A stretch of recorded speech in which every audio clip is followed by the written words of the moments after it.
शुरू से यही कह रहा हूँ कि मुझे बड़ा मज़ा आ रहा है बिकॉज एक तो कॉम्बो नया था। जावियर, हानिया और वहाज। फिर जो इर्द गिर्द सारे लोग थे वो सब इतना अच्छा कर रहे हैं। इस एपिसोड में भी बारात आनी थी, बारात नहीं आई। क्यों नहीं आई वो बड़ा अच्छा एक्सप्लेन हुआ था सारा, कि वो उसका मोबाइल गिर गया होगा बाप को उठाते हुए करते हुए।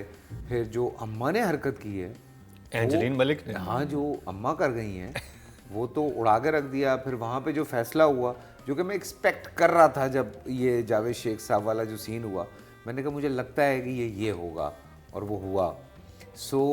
कहानी ने काफ़ी मूव किया है इस एपिसोड में, तो मैंने इन्जॉय किया एपिसोड को, और काफ़ी इंटेंस हो गया टूवर्ड्स द एंड।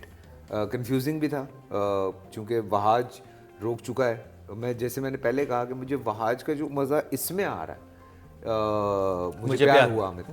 उसमें इतना अच्छा वो जो रुका हुआ है ना, वो इतना अच्छा रुका हुआ है कि मेरा दिल यूं हुआ था। मैंने कहा यार ये क्या कर रहा है, यार ये क्या कर रहा है। मतलब वो पेन मैं फील कर रहा था, वो इतना अच्छा कर रहा है वो उसमें। और ये बड़ी बात होती है क्योंकि मैं उसे पर्सनली जानता हूँ, तो जब ऐसे इंसान को आप एक्टिंग करते देखते हो आपके लिए बिलीवेबल नहीं होता वो, क्योंकि आपने बताया यार इसको तो मैंने देखा हुआ है ऐसे। हाँ। लेकिन उस वक्त आपकी आंखें नम कर देना अपनी उस चीज़ों से, तो वो जो सीन है जिसमें वो दुल्हन बन के बैठी हुई और आके खड़ा होता है थोड़ी देर के लिए, अब आप दोनों सीन कंपेयर करें, उसमें भी दुल्हन को देख रहा है, इसमें भी, लेकिन इसमें जिस तरह से उसने देखा है वो हसरत नजर आ रही थी, तो वो चीज़ थी। अब कितनी इंटरेस्टिंग बात है, दोनों ड्रामों में शादियां एक साथ हो रही हैं। हाँ अतीका, तो ये वो ड्रामा है कि जब आप जब आप कुछ पका रहे होते हैं और आप उसको हल्की आंच पे रख के फिर उसको पकते रहते हैं, लाइक स्लो बर्न है ना। हाँ, स्लो बर्न। ये स्लो बर्न पे डाल के ना, ये वो ड्रामा है कि शुरू में तो I thought oh my God ये हम क्या, ये टॉर्चर, लेकिन एक्चुअली इतनी कहानी इतनी मज़े की हो गई है, और टर्न्स एंड ट्विस्ट, ऑल्दो काफ़ी चीज़ें आप समझते हैं कि आप प्रिडिक्ट कर सकते हैं, लेकिन जिस तरीके से डायरेक्टर ने उनकी सिचुएशंस निकाली और ट्रीटमेंट दिया है ना, तो वो प्रिडिक्टेबिलिटी भी आपकी फ्लैट फॉल कर जाती है। तो I am really enjoying this drama now. जी Ruby. So am I. I'm liking the suspense, and I am liking the fact that the story went somewhere else. है ना, कि कहीं और ही, अब उसी लड़के की झोली में आके गिर गया, जो भी कहते हैं उसके सब्र का फल। So this is interesting because ये अब वो जगह है जहाँ से हम प्रिडिक्ट नहीं कर सकते। Loving it. Faisal, writing, Sidra सहर इमरान।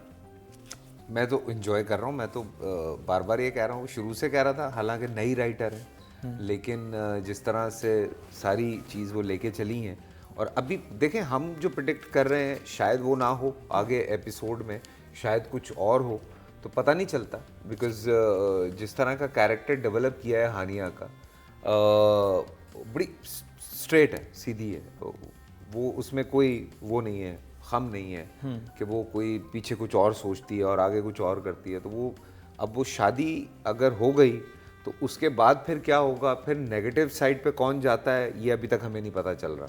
फिर जिस तरह से वो सीन लिखा हुआ था, जब एंजलीन का वाला कैरेक्टर जो फ़ोन करता है, और वो जो शहूद और नूर ने जिस तरह से हैंडल किया है उस सीन को, जिस तरह करवाया गया जैसा लिखा हुआ था, इतना मज़ा आया है उस सीन को देखने के बाद कि आपको लगता है कि हाँ ये एक आदमी यही बात करनी चाहिए उसको, जिस तबके का वो आदमी है या जिस तरह का वो इंसान है।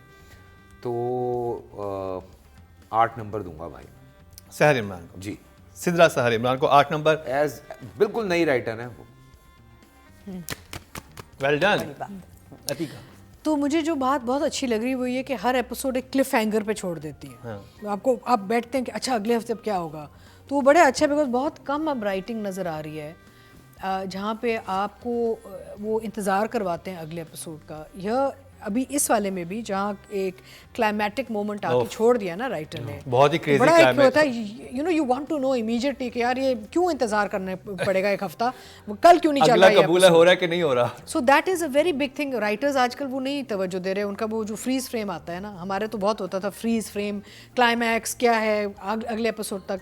तो I think she is doing a very good job, and also overall जो स्टोरी का जो मूवमेंट है, पूरी फ्लो जो है कहानी का, वो बहुत अच्छा। I am going to give her a 9। ओहो क्या बात है भाई। Okay, so I like the main idea of the story. अब it's getting me hooked also because बात जो है वो किसी अच्छी डायरेक्शन में जा रही है। फ्लॉज कम हो गए। शुरू में घबराहट यही थी कि ये क्यों हो रहा है और ये क्यों हो रहा है, ऐसे क्यों हो रहा है और ऐसे क्यों नहीं हो रहा, वो लड़के अंगूठियाँ लेके फिर रहे हैं एंड ऑल दैट। सो मैं सर ये कहना चाहूँगी she is a fairly good new entry, तो इनको बस लॉजिक का दामन नहीं छोड़ना, कहीं पे भी सिचुएशन को जितना ज़्यादा बिलीवेबल बना सकें वो हमारे लिए बहुत ज़रूरी है, because this is the backbone of the industry that we're talking about. So I will give the writer a 7. चलिए डायरेक्शन की तरफ चलते हैं। बदर यार मुझे बहुत सारे सीन्स का खैर मैंने बड़ा इन्जॉय किया। जब बारात नहीं आ रही है, हानिया जिस तरह बैठी हुई घबराई हुई थी और वो जो हरकत थी एंजाइटी, ये आई नोटेड दैट थिंग, लाइक हम ये हानिया पे बात करेंगे इसकी। फिर उसके बाद जब ये पूरी सिचुएशन होती है तो सलमा को दिखाया है कि वो खड़ी खड़ी वो एक स्टेप बैक करती हैं, तो वो बड़ी अच्छी सजेशन थी, बड़ा सजेस्टिव था वो कि वो स्टेप बैक कर जाती हैं कि मेरा हो गया, मैं जो कर सकती थी मैंने पूरी ट्राई कर ली, ये अब मेरे हाथ से बाहर निकल गई ये बात। बदर को आप कितने मार्क्स देंगे? 8। वेरी गुड जी। मुझे एपिसोड बड़ा अच्छा लगा। आई थिंक बदर ने बहुत अच्छा काम दिखाया है story telling point of view से एंड ओवरऑल जो एक feeling, and again another episode जहाँ पे मैंने बैठ के एक कहानी देखी है। मुझे कोई यानी कि बाकी चीज़ें नोटिस नहीं की मैंने, क्योंकि the story engaged me. I am going to give Badar for this episode a 9।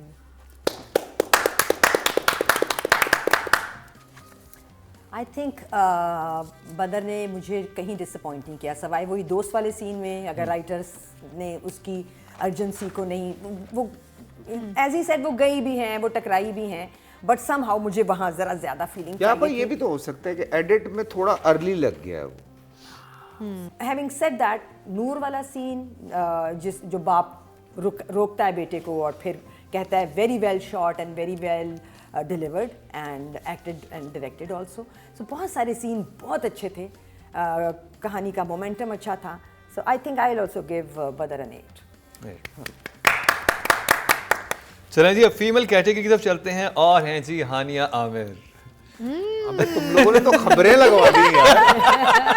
मतलब क्या सोच रही होगी आपकी हरकतें ही ऐसी हैं, अब क्या करें हम। देखें अतिका, हमें काम से मतलब हाँ बिल्कुल जी, हम काम की तारीफ कर रहे हैं। हम आपकी जज्बात समझ रहे हैं। ऐसे हमने आपकी बस बॉल पकड़ी और आपने एक चौका मारा था, एक कमजोरी, छोटी सी कमजोरी पकड़ी है। बड़ा हंसा बाद में वो खबर ही बन गई। वो तो आपका मेरा तो पूरा है, वो पता नहीं किस किस ने वो पोस्ट किया है, मैगजीन्स में लग गया। But anyway Hania is doing a great job, और जिस तरह वो लेके चल रही है, जो वो एक दुल्हन बनी हुई है, वो कंफ्यूजन नज़र आ रहा है, वो एक्साइटमेंट नज़र आ रही है, वो सारी चीज़ें उस लड़की के अंदर। फिर जब वो पूरा ड्रामा शुरू होता है, जब क्योस पूरा शुरू हो जाता है, उसके बाद जो उसने वो जो पाँव हिलाया, मतलब वो क्योंकि आप एंजाइटी में आप ये करते हैं, आपको होता है कि शायद मैंने बहुत अरसे बाद किसी को इस तरह की कोई चीज़ करते हुए देखा है, मैंने नहीं देखा था। तो आई थिंक बहुत अच्छा किया है हानिया ने।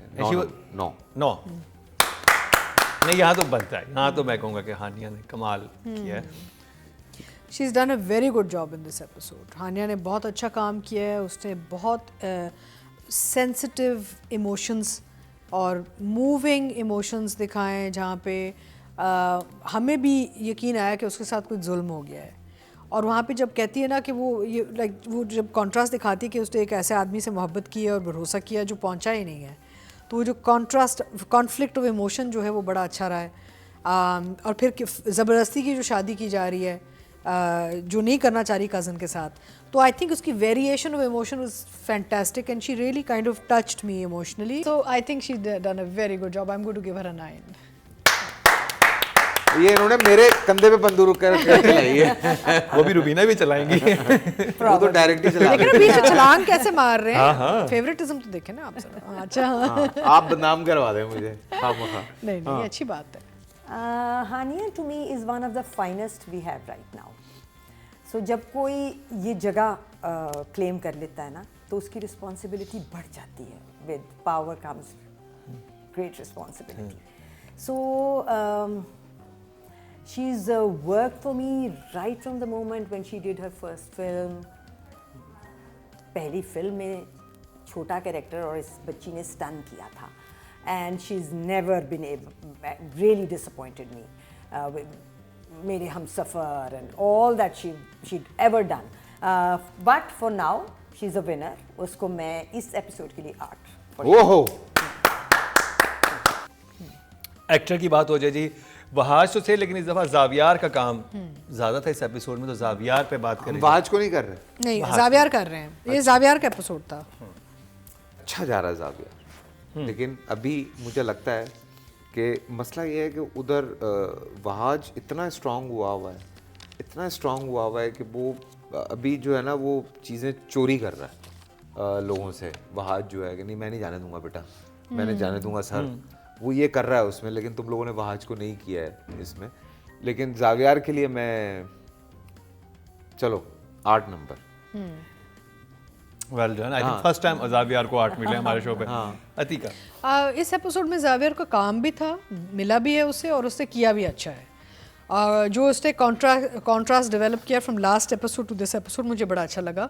और बाप की परेशानी है, बाप बीमार पड़ा है, वहाँ परेशानी दिखाई है। फिर जो भी जब याद आता है कि शादी भी है तो वहाँ पे भी परेशानी। आई थॉट इसके he had a range and he played well with the range. I will also give him an 8। Well done जी। जावियार ने इतना अच्छा प्ले की वो जगह, दैट आई एम थिंकिंग कि वाह भाई, ये तो नुमान बेफिक्र हो जाए आप, बच्चा टेक ऑफ कर गया है, बच्चा निकल चुका है, बच्चा टेक ऑफ कर गया है। अब नुमान रिटायर हो सकते हैं। हाँ, नहीं रिटायर क्यों होना है, उस्ताद है हमारे। अगर जरूरत पड़ी तो हो सकते हैं। So well done. I will give him an 8. Well done.